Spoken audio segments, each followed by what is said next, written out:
Ayun, sakto-sakto rito magpalamig. Ngayong taginit. Ayan. Ginom ng tubig, oh. Sarap. Kaya magkano day tour dito? Entrance? 50 pesos? O, 50 per head. Overnight?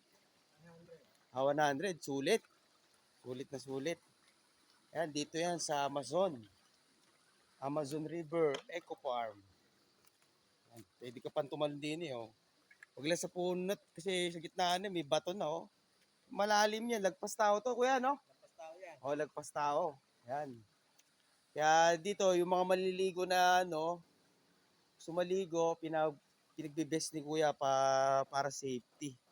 Yan. May mga tanim din dito sila na, rambutan. Rambutan, suha, at mga pinya. Ayan, sige. Tayo. Yan yung mga suha nila, oh. Dami, oh. Ang iba, nakakalaglagan na nga, oh. Ayan, oh, daming suha, di ba? Ito yan sa Amazon River, Eco Farm. Ayan, oh.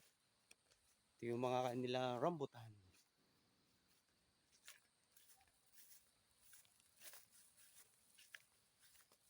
Ayan siya, tininya, oh. Tininya.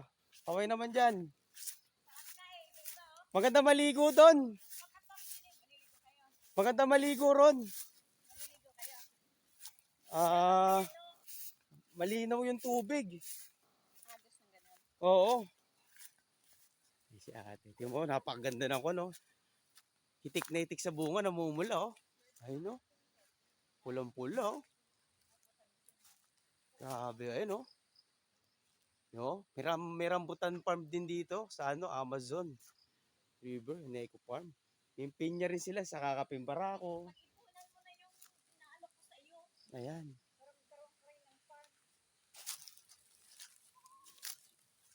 Ito yung yung maganda nating turista. Ayan. Shoutout naman diyan. Ayan. Dito yan. At malinis. Ayos. Alright.